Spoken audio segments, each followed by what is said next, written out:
My guest today is a transformation executive who turns enterprise complexity into measurable commercial results. Because, of course, we're all after measurable commercial results, right?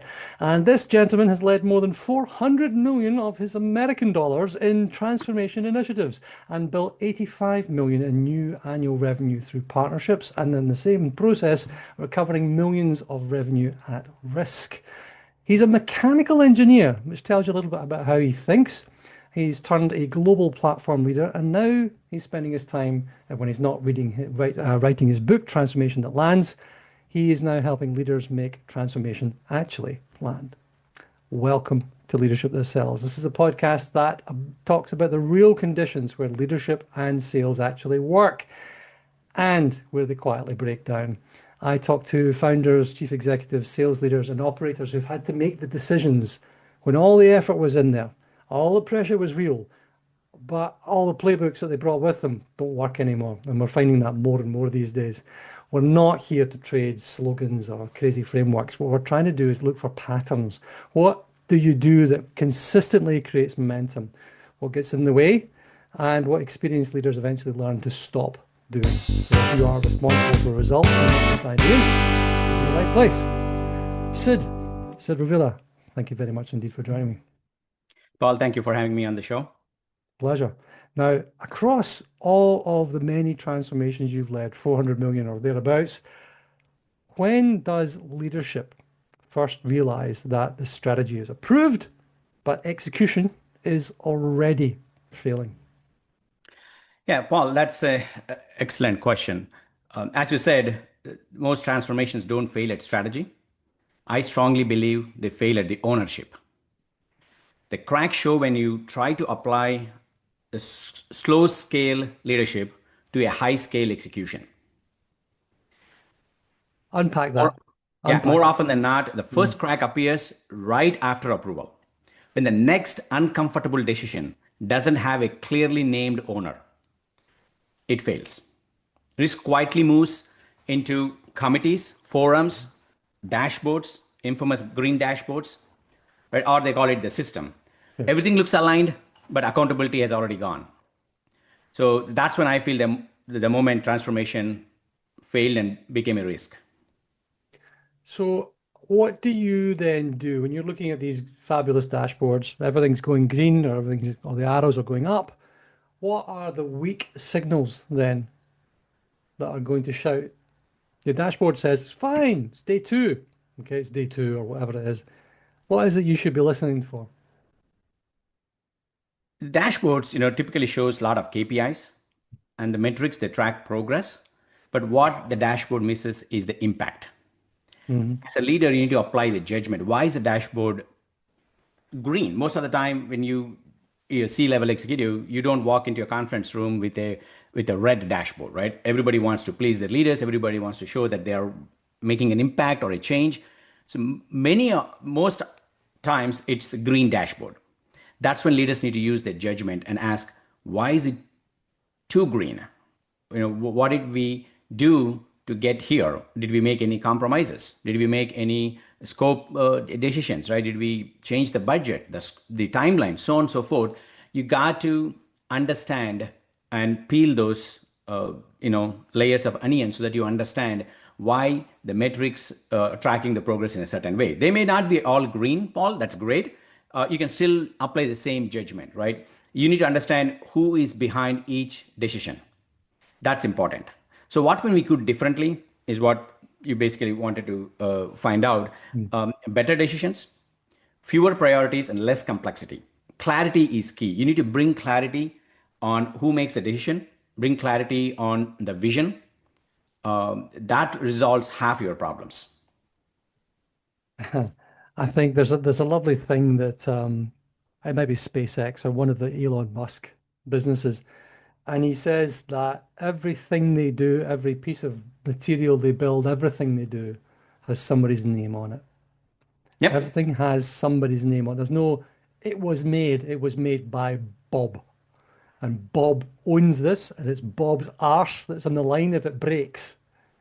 In fact, when it stops working, we can go back to Bob and say, Bob, why is this, so you know who's making the decision, who's creating this problem, this process, who's therefore responsible for digging us out of the hole that we're about to find ourselves in.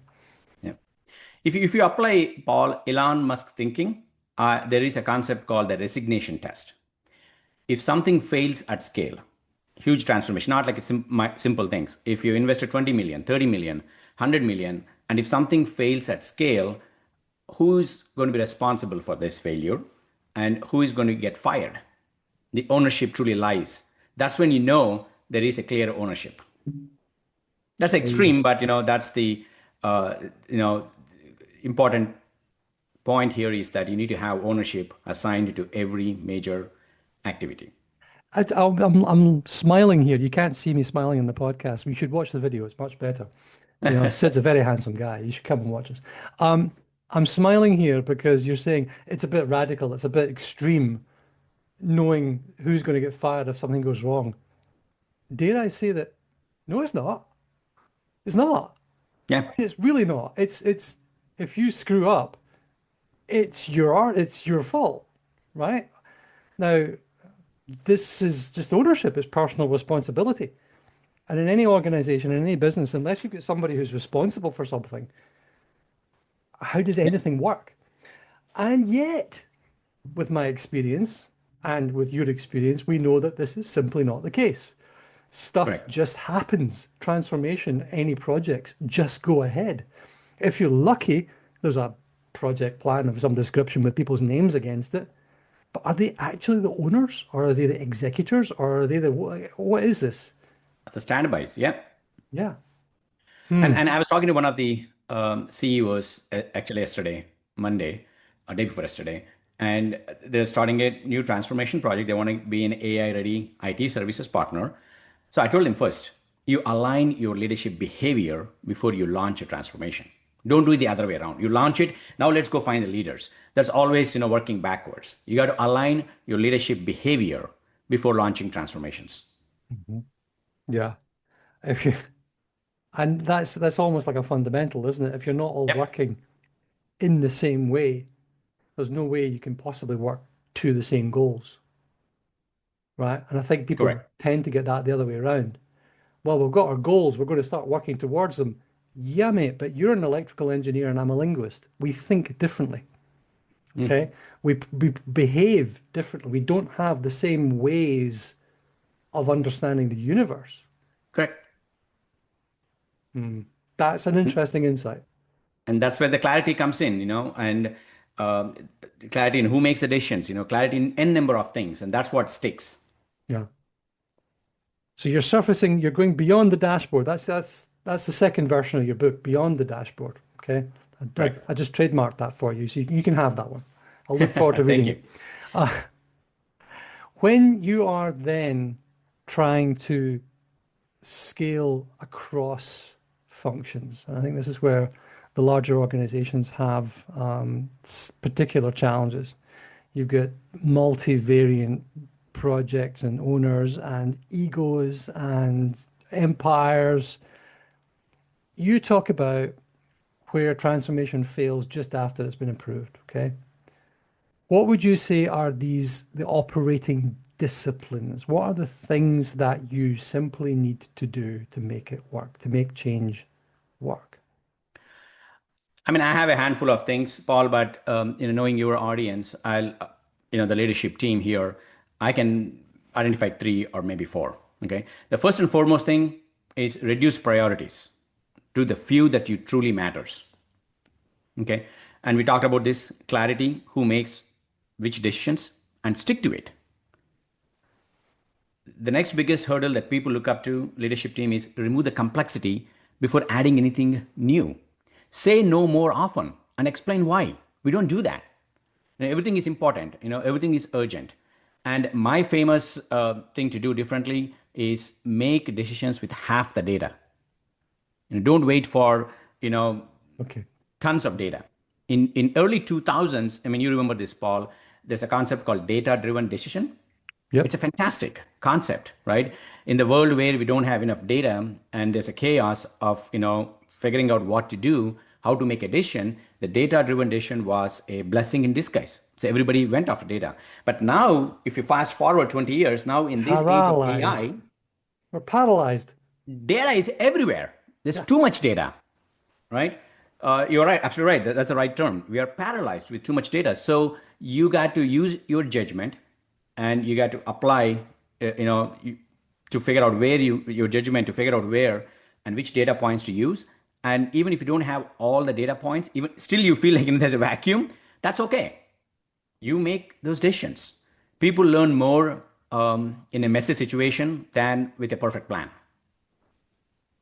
I think we've been given an intuition as well. Yep. There's a space for intuition. I mean, I get what you're saying in that we're now overwhelmed with data. We have way too much, or we want everything. We want perfect knowledge. It's like I'm going to be an investor because I can have perfect knowledge of the market and the universe. Okay, good luck. Let me know how you get on. I'll be over here doing something else while you're doing that. I'm trying to make decisions based on perfect data or even good data, as you say. Which ones? And which ones can I trust or not? And how much? And. And there comes a point, I think, where an experienced operator needs to look at what they've got available to them right here, right now, make the call, move on, make mistakes, and learn. Right? Yep. And that's where you got to ask some basic questions, right? What matters now? Like you said, Mm. what risk is acceptable? What trade-offs the companies can actually make are actually making. Mhm. And again, I go back to my team. Who needs to own the outcome? So you apply judgment on this, then your data you're looking at is more clear. It's more organized. Mm. Mhm. Mm. Okay. Less is more, I think, is where you're getting to. Less is more. Yep. I think there's a decision, not even decision, but it's like an outcome. You're talking about impact here. I think people looking at outcomes are trying to create an impact. They're trying to transform something. And I think 9 times out of 10, something must be done. So let's do something rather than nothing is the right answer. Less is the right answer. Fewer, as you said, fewer priorities is the right answer. Taking things away, I think, is a much more reliable way of making progress than adding. I mean, you look at government, okay? We could talk about this over a glass of wine or a tea or whatever it is. And you look at anything government does and they have to do something. They never, ever, ever stop doing something. They Yep. always add. And how effective is government? Pretty much everything they touch turns to shit. So that's fine. It's just the way, the nature of the beast, the bureaucracy. And yet in our larger companies, they're exactly the same. They have to do something. Everybody needs a project. We need to have an initiative. We need a program rather than the program to say, we're just going to focus down and do the one thing. My wife used to work at Cisco, as I think you did, Okay. right? And they had at one point 36 strategic priorities. Okay, good luck. How was that? Hmm? Did it Yeah. work? Did you do any of them? No. Why not? Because you had 36. They're not strategic. You know, even the word, I love priorities. Priorities is not plural. You're right. Think of the word prior. It's the number one, the Of all the priority. things before you need to do, right? The first thing you need to do. Yeah. Priority. I've got 5 main priorities. No, you don't. You don't. You're lying to me because you don't understand English. Far Yeah. less me, please. But Let's. Paul, to add to that, there are many leaders who have grown up in thinking that um, activity is real. People measure activity, not outcomes, Sales is wonderful. I love right? So the it. teams have optimized for activity instead of outcome. Everyone is busy. You have 10 people on the team, and everyone looks busy, everyone How acts are you? busy, Busy, busy, busy. busy. Oh, I can come to lunch. Oh, I'm working on something important. But what is the outcome? Take 1 week. Start Monday, start measuring on Monday, and go to Friday, and just do a self-assessment. Okay, what did I do? What value I have added? Right? People struggle to write their own accomplishments by the end of the quarter. Every 6 months or every, depending on the company, it changes. I recommend every quarter because there's so much going on. It's better to document, sooner than later. With the agile environment, you can even document on a weekly basis. And they struggle to write their outcomes. And there's a lot of activity. Oh, I did this. I wrote 20-page document. Okay, great. But who benefited from it? How did company, what did company achieve? The sales, growth, revenue, EBITDA. What is the outcome? That's the key. And leaders are fostering that bad behavior where they measure the activity. Oh, he's been busy working, 18-hour days. That's great, but you got to measure the outcome. The, I think you have to be very careful asking questions that you do not want to know the answer to, True. right? So if we got people to collectively say, what did I actually accomplish this week? And then they looked around, they would quite possibly be very, very sad, if not depressed. What was the value that I added on this earth this week? Yeah, I destroyed 500 trees for this massive piece of Document, right? The white paper we wrote. oh my goodness. So in then your career now, just now you're Tech Mahindra, global sales head. Okay, so that's a big job. And so then you directly are involved in producing, you're basically trying to make more money faster. Every salesperson, every sales leader is trying to make more money faster. So you've got sales velocity, you've got margin, so it's quality of revenue, and doing that through partnerships, doing that through whatever method you've Yep. got. What would you say are the habits of execution that most reliably reduce that time to revenue, that time to impact? Mhm. So I was not a salesperson. Paul, I don't think even now I'm a good salesperson. Let's put it that way. But I got this opportunity to run a small unit we call business unit, cable and satellite division, basically, cable companies, and to see the growth in those companies. One thing I noticed coming from the other world where execution was very important and I was very good at execution, the sales leaders, typically the CEOs or the business unit heads, um, they track dashboards every morning. They jump on a call and say, "Hey, how are you doing? How many deals you have closed? Did you finish? Talking to this customer?" All day long, they've been keep doing this, right? But I don't believe the high performing teams grow because someone inspected activity harder, Mhm. Yeah. right? So Sell more things. Have you sold more things? Sell harder. and every half an hour they ask, oh, did you close this deal? Can you change your quota? Can you do more? I mean, that most salespeople can resonate to that, right? Oh, yeah. But what there are a few leaders I worked with and few mentors that actually guide me through this because I was new to sales. They actually help people think differently and better. They start asking questions like, how to prioritize, how to navigate the ambiguity, right? How you make commercial decisions under pressure. Maybe you're stuck in making a decision, on a commercial decision. What kind of discounts you need to give, what kind of when should you write this off versus that, and more importantly, how to build trust with customers. And I was new to sales, so the CEO said to me, "Hey Sridhar, look, if you're eating a meal alone, which means you're not doing your job. As a sales guy, you need to eat every meal with either a customer or a partner. Period.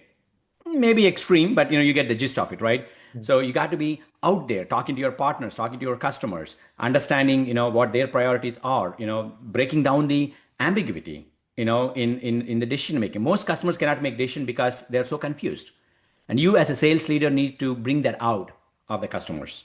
Yeah. Goes back to clarity, doesn't it? Yep, it goes back to clarity Understanding what it is we're here to and do. prioritization and priority, to your point, earlier point. One priority.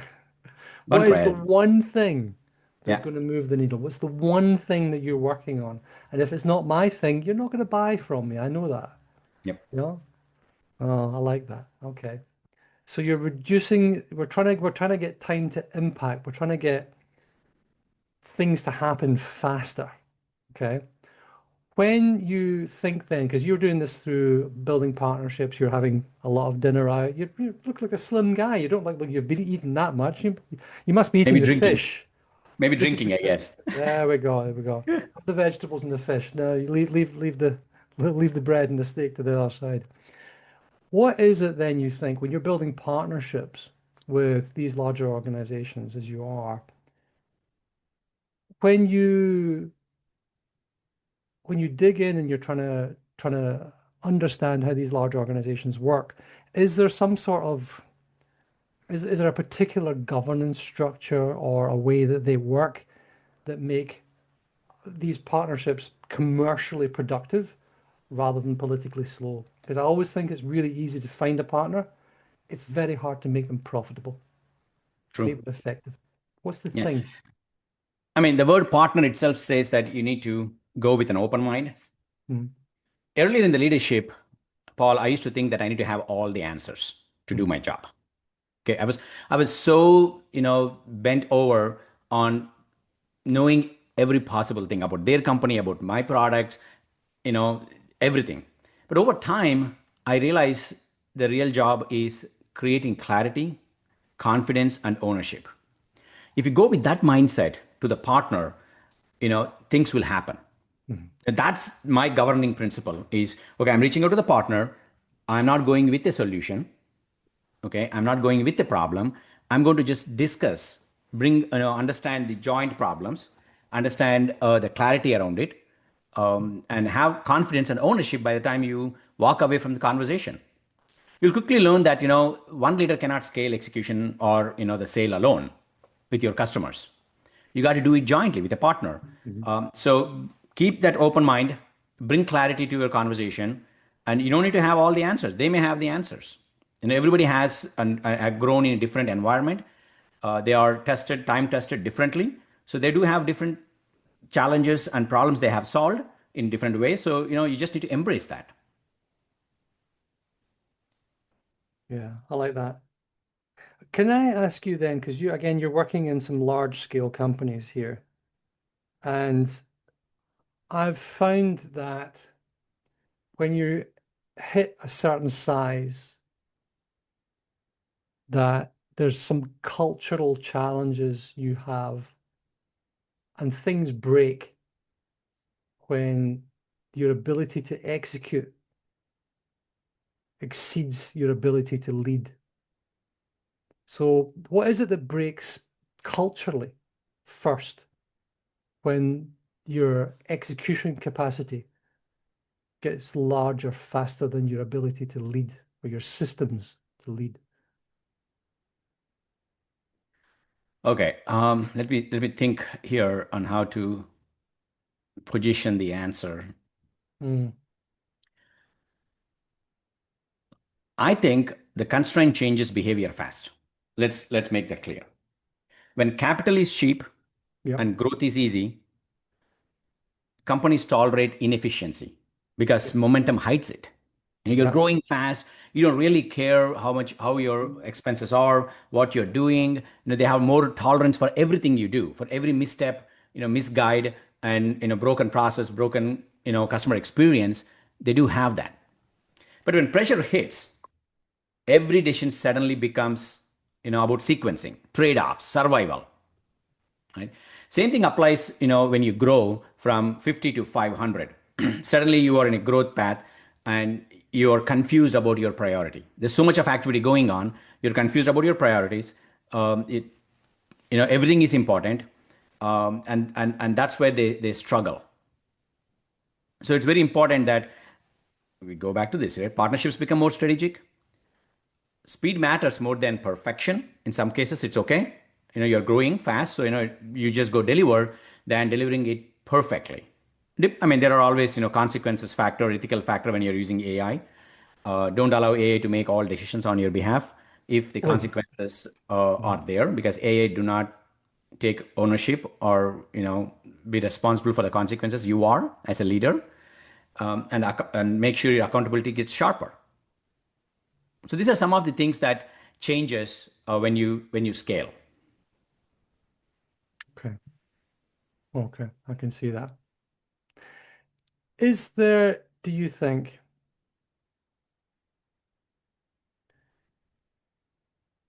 let me try and rephrase this. I'm not sure what I want to try and dig into here because you get such a lovely set of experiences and a good position, a good angle. There's this drag between execution, strategy, go to market, and delivery here. And what I think is good to try and unpick, we've been trying to unpick, or I've been trying to unpick, hopefully that's been obvious, how this speed to revenue, the speed to impact, margin outcomes. I think you're less constrained by the quality of the strategy and more constrained by the execution, the system of execution, right? Correct. So where then does this speed to revenue, this revenue momentum, this revenue velocity die first? Is it in the handoff between the elements? Is it in governance? Is it in too many initiatives? Is it in a sea of data? What is it? Where does the revenue velocity die first? Where does it stop? I mean, that's what I call the execution gap, Paul. That's The it. space between strategy approval and operational reality, Right. right? That's where the leadership judgment, accountability, and AI, which I talk in my books, Transformation That Lands and AI 360, which is my upcoming book. The big theme is, AI will scale intelligence very quickly, but leadership, accountability, and judgment still scales through humans. Yeah. So we focus more on, oh, let's go AI, but we don't focus more on leadership alignment and the leadership judgment. That's where it fails between the strategy and the operational reality. There we go. Judgment. I think if we had to, I mean, I'm telling my kids, apart from you need to go off and get an apprenticeship and learn a trade, Mm. okay, that you have to develop judgment because the AI can give you ideas, it can execute, but it can't necessarily say, that's a bad idea. This is a good idea. That judgment between the two, as you say, I think that's a human, at least for now, that's a human capacity. Yeah. If you're allowing AI to make a decision, Yeah. and if you can live with yourself, if there's any consequence because of the decision, Yeah. if you can revert that consequence very easily, then it's okay. That's your judgment, right? Okay, AI can make the decision. But if you believe that outcome is going to impact thousands of customers or thousands of hundreds of employees, then you got to be careful. Yeah. It's the doors decision-making tool. And you can talk about decision-making as an entirely different episode. But decision-making, I think, is when you have, if you can push the door open easily and it'll slam shut easily, fine, make the decision. Yeah. If it takes you a lot of effort and you have to hack your way through this oak door with an axe, and once it's hacked through, the door's gone, then you take some more care. Then you can It's close this it. exactly, you can't close it again, you know. So that's I think you've got to that's understanding what sort of decision I'm making. I said that's the biggest thing. That's your Yeah. judgment thing there. I mean, What are you there's so much of ethical conversations going on AI, right? What should we allow AI to do? What should we not allow AI to do? So that falls into the same bucket as you are mentioning, Paul. Oh, absolutely, absolutely. Just because we can doesn't mean we should. Correct. Very much. You said you're coming up with a new book. What's that what you're working on right now? Yes, I'm working on a new book called AI 360, Hmm. how leaders, should behave, and what is the gap in their 360-degree understanding of AI. I think leaders are smart and they are there. 270, that's a broken 90 degrees, and that's where we need to work on. That's what the book is about. Hopefully, if everything goes well, I should be publishing later this month. Marvelous. Well, we will put a link to your website, etc., into the description of this episode where people can find you. Lastly, do you have one message for us? If I gave you the biggest pen in the world, biggest Sharpie in the world, and all the billboards you could ever want, what's the one message you would leave the entire world with? The billboard message. Wow. Billboard message. The soul of Sid. Yeah, I mean, I have a few things, but let me tell this because this is my core of my work right now. Execution problems are usually ownership problems in disguise. Yes, That's the billboard message. there you go. That's You it. know, most companies don't fail, because people are lazy or strategy is weak. They fail because responsibility becomes diluted across, like we discussed, committees, dashboards, and layers of approval. There we go. Yep. Hey, you know what? Sridhar Ravilla, I think that's an excellent place to land and end the conversation. I've really enjoyed this. Thank you very much indeed for joining me. Thank you, Paul. I appreciate you having me on the call.